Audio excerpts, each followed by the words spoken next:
हाय, आपके साथ मैं हूँ Surbhi Sharma. India TV YouTube channel subscribe करिए, बेल आइकन दबाएं। प्रधानमंत्री आवास पर हुई हाई लेवल मीटिंग। गृह मंत्री, रक्षा मंत्री, विदेश मंत्री के अलावा सीडीएस रावत और एनएसए अजीत डोभाल भी मौजूद रहे। प्रधानमंत्री आवास पर 160 मिनट तक चली बैठक। सूत्रों के मुताबिक अफगानिस्तान के मसले पर बात हुई। भारत अभी वेट एंड वॉच के रोल में है।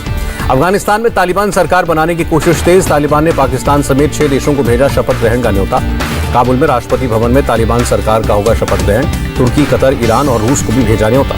अफगानिस्तान में पंजशीर पर तालिबान का कब्जा। पंजशीर के गवर्नर कार्यालय पर तालिबान ने झंडा फहराया। पंजशीर पर कब्जे के बाद तालिबान प्रवक्ता का बयान, पंजशीर के लोगों के साथ कोई भेदभाव नहीं होगा। तालिबान प्रवक्ता ने कहा, हमने बातचीत के लिए बातचीत से पंजशीर का मुद्दा सुलझाने की कोशिश की। नॉर्दर्न अलायंस के नहीं मानने पर लड़ाके भेजे। रेजिस्टेंस फोर्स का पंजशीर में लड़ाई जारी रखने का संकल्प। घाटी में अहम ठिकानों पर मौजूद होने का दावा किया। रेजिस्टेंस फोर्स ने तालिबान को दिया फॉर्मूला, कहा पंजशीर से वापस लौटे तालिबान। रेजिस्टेंस फोर्स ने बिना नाम लिए पाकिस्तान पर हमला बोला। तालिबान को विदेशी सेना से मदद मिलने की बात कही। रेजिस्टेंस फोर्स की अफगानियों से अपील, देश में हो या फिर अफगानिस्तान के बाहर तालिबान के खिलाफ विरोध करते रहें। ईरान ने की पंजशीर पर तालिबान के हमले की निंदा, कहा अपने वादों को पूरा करे तालिबान। एनएफआर लीडर अहमद मसूद का ऑडियो मैसेज पूरी दुनिया से मदद की गुहार लगाई। ऑडियो मैसेज में अहमद मसूद ने कहा, जो तालिबान के खिलाफ हथियार उठाएंगे मैं उनके साथ हूं। तालिबान राज में यूनिवर्सिटी की पहली तस्वीर आई। काबुल में इब्न सीना यूनिवर्सिटी में छात्र और छात्राओं के बीच पर्दा लगाया गया। तालिबान ने छात्राओं के बुरखे में यूनिवर्सिटी में पढ़ने को सुनाया फरमान। छात्राओं के लिए अलग क्लास का आदेश। तालिबान के फाइटर्स ने मज़ार शरीफ में महिलाओं के प्रदर्शन से पत्रकारों को हटाया। जबरन खींचकर दूर जाने को मजबूर किया। कतर से खाना और दवाइयां लेकर काबुल पहुंचा विमान। अफगानिस्तान के लोगों की मदद के लिए बढ़ाया कदम। भारत में रूस के राजदूत निकोलाई कुदशेव का बयान, अफगानिस्तान के ताज़ा हालात भारत और रूस दोनों के लिए चिंताजनक। निकोलाई कुदशेव ने कहा, अफगानिस्तान की धरती का इस्तेमाल किसी देश के खिलाफ आतंकवाद के लिए नहीं होना चाहिए। जावेद अख्तर को शिवसेना का जवाब, सामना में लिखा, आरएसएस और तालिबान की तुलना ठीक नहीं। जावेद अख्तर के बयान पर बोले मुख्तार अब्बास नकवी, देश की धर्मनिरपेक्षता और सहिष्णुता पर सवाल करने का किसी को हक नहीं। कांग्रेस की नेशनल एग्जीक्यूटिव मीटिंग में राहुल गांधी को फिर से अध्यक्ष बनाने के लिए प्रस्ताव पास हुआ। पश्चिम बंगाल की सीएम ममता बनर्जी के खिलाफ कोई उम्मीदवार नहीं उतारेगी कांग्रेस। 30 सितंबर को भवानीपुर सीट पर होगा उपचुनाव। ममता के खिलाफ उम्मीदवार नहीं उतारने को अधीर रंजन चौधरी ने निजी राय बताया, कहा एआईसीसी लेगी अंतिम फैसला। नंदीग्राम से ममता को हराने वाले बीजेपी विधायक शुभेंदु अधिकारी का सवाल, किसने कहा था नंदीग्राम से चुनाव लड़ने के लिए? शुभेंदु अधिकारी ने कहा, अब अगर मेरी पार्टी भवानीपुर से चुनाव लड़ने के लिए कहेगी तब क्या होगा? मंगलवार से 3 दिन के यूपी दौरे पर आएंगे असदुद्दीन ओवैसी। अयोध्या, सुल्तानपुर और बाराबंकी का दौरा करेंगे। यूपी में 140 सीटों पर चुनाव लड़ने की तैयारी में ओवैसी की पार्टी 2017 में 38 में से 37 सीटों पर जमानत जब्त हुई थी। ओवैसी के स्वागत में रुदौली में लगे 2 होर्डिंग, एक होर्डिंग पर रुदौली अयोध्या और दूसरे होर्डिंग पर लिखा है रुदौली शरीफ। आप नेता भगवंत मान को पंजाब में सीएम चेहरा बनाने की मांग। चंडीगढ़ में हरपाल सिंह चीमा के घर के बाहर प्रदर्शन। एनसीपी चीफ शरद पवार ने 8 सितंबर को विधायक और पूर्व विधायकों की बैठक बुलाई। पार्टी के ताजा हालात पर चर्चा करेंगे।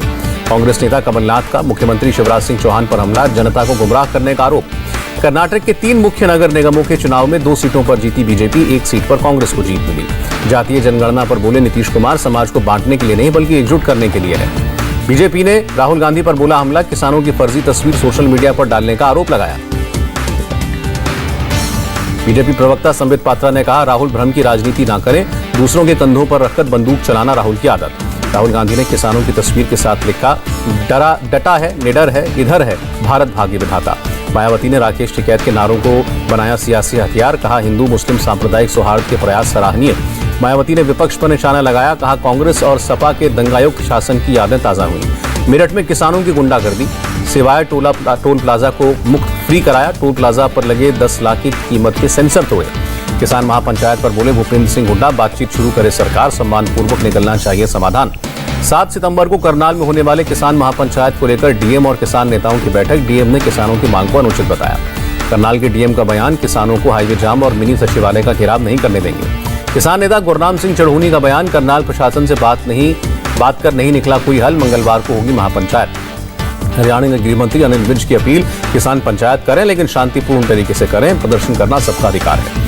करनाल में किसानों की महापंचायत से पहले धारा 144 लागू, 24 घंटे के लिए इंटरनेट सेवा बंद। किसानों की आय बढ़ाने के लिए सीएम योगी ने कृषि मंत्रालय, वाणिज्य एवं उद्योग मंत्रालय के साथ बात की। 13वें ब्रिक्स शिखर सम्मेलन की अध्यक्षता करेंगे प्रधानमंत्री मोदी। 9 सितंबर को वर्चुअल होगा सम्मेलन। 5वीं वर्ल्ड स्पीकर्स कॉन्फ्रेंस में हिस्सा लेने वियना पहुंचे लोकसभा स्पीकर ओम बिरला। राज्यसभा के डिप्टी चेयरमैन हरिवंश भी साथ मौजूद। 2 दिन के दिल्ली दौरे पर बंगाल के राज्यपाल जगदीप धनखड़ गृहमंत्री अमित शाह से करेंगे मुलाकात। गृहमंत्री अमित शाह से मिले राज्यपाल बनवारी लाल पुरोहित। पंजाब और चंडीगढ़ का कार्यभार संभालने के बाद मिले। मुंबई में राष्ट्रीय पोषण अभियान में शामिल हुई केंद्रीय मंत्री स्मृति ईरानी। योजना के लाभार्थियों से बात की। लखनऊ में बोले मुख्यमंत्री योगी, प्रधानमंत्री मोदी के आने के बाद पहली बार सुप्रीम कोर्ट में 3 महिला जज हुई हैं। नीट परीक्षा 12 सितंबर को ही होगी। सुप्रीम कोर्ट ने एग्जाम टालने की याचिका खारिज की। 15 दिन की पुलिस कस्टडी में भेजी गई लीना पॉल मकोका के तहत गिरफ्तारी हुई है। रायपुर में तीजापोरा के कार्यक्रम में अलग अंदाज में दिखे मुख्यमंत्री भूपेश बघेल। महिलाओं के साथ झूमते नजर आए। दिवंगत कल्याण सिंह के नाम पर होगा कासगंज का नाम। जिला पंचायत बोर्ड की बैठक में प्रस्ताव पारित। वाराणसी से चुनार तक सैम मैनेक्शॉ क्रूज सेवा शुरू। वाराणसी कमिश्नर दीपक अग्रवाल ने हरी झंडी दिखाकर रवाना किया। 14 दिन की न्यायिक हिरासत में भेजे गए आनंद डागा और अभिषेक तिवारी 20 सितंबर को कोर्ट में पेशी। दिल्ली में ईडी दफ्तर में पेश हुई ममता के भतीजे अभिषेक बनर्जी। कोयला घोटाला मामले में 8 घंटे पूछताछ। अभिषेक ने बीजेपी पर भड़ास निकाली। बोले टीएमसी के पीछे चाहे ईडी लगाओ या सीबीआई, हम झुकने वाले नहीं हैं। दिल्ली में शिक्षा मंत्री धर्मेंद्र प्रधान के घर के बाहर एनएसयूआई का प्रदर्शन। आईआईटी जेईई मेंस के में धांधली के खिलाफ नारेबाजी। एनएसयूआई के कार्यकर्ताओं ने पटना में भी प्रदर्शन किया। पुलिस ने लाठीचार्ज किया। मुंबई की मेयर किशोरी पेडनेकर का बयान। डेंगू मलेरिया को रोकने के लिए ड्रोन के जरिए पानी में डाल रहे हैं दवाई। मुंबई में 2 ड्रग पेडलर गिरफ्तार। 10 लाख की कीमत की ड्रग्स बरामद। पटना पहुंची 6 सदस्यीय केंद्रीय टीम बाढ़ प्रभावित इलाकों का जायजा लेगी। बिहार में बाढ़ के हालात पर बोले मुख्यमंत्री नीतीश कुमार। अभी हर साल जैसी खराब स्थिति नहीं आई। कटिहार के मनिहारी में नाव पर चल रही बच्चों की क्लास। बाढ़ के बाद स्कूल में घुसा पानी। शिमला जिले में भीषण लैंडस्लाइड। ज्योरी इलाके में गिरे पहाड़। NH5 पर ट्रैफिक बंद। उत्तराखंड के टिहरी में बोल्डर गिरने से बंद हुआ NH94। बाल बचे स्कूटी सवार 2 युवक। सिगरेट के पैसे को लेकर हुए विवाद में 2 बदमाशों ने पान बेचने वाली युवक की रॉड से हमला करके हत्या की। एमपी के छतरपुर में बच्चों में वायरल बुखार के मामले आए सामने। जिला अस्पताल में अलग से बेड लगाए गए। आगरा में डेंगू के 5 मामले। डेंगू की रोकथाम के लिए सफाई और सैनिटाइजेशन का काम जारी। हिमाचल के हेल्थ केयर वर्कर्स से प्रधानमंत्री का संवाद। कहा 100 साल की सबसे बड़ी महामारी में हिमाचल चैंपियन बना। प्रधानमंत्री मोदी ने कोविड टीकाकरण को लेकर हिमाचल प्रदेश की तारीफ की। कहा हिमाचल ने पूरी आबादी को वैक्सीनेट किया। WHO chief Tedros Adhanom Ghebreyesus से मिले केंद्रीय स्वास्थ्य मंत्री Mansukh Mandaviya. Global health advisor रहे मौजूद। मुलाकात के बाद बोले स्वास्थ्य मंत्री वैश्विक स्तर पर स्वास्थ्य की प्राथमिकता को लेकर बात हुई।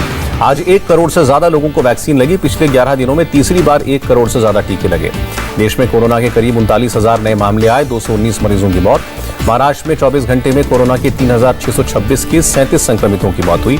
दिल्ली में 32 नए मामले आए। एक भी कोरोना मरीज की जान नहीं गई। गणेश चतुर्थी से पहले मुंबई के दादर बाजार में लोगों की भीड़। कोरोना नियमों का पालन नहीं।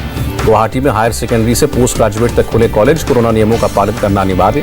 उत्तराखंड सरकार ने कोरोना कर्फ्यू 14 सितंबर तक बढ़ाया। केरल हाईकोर्ट की केंद्र को सलाह। कोविशील्ड की पहली डोज के 4 हफ्ते बाद लगाएं दूसरी डोज।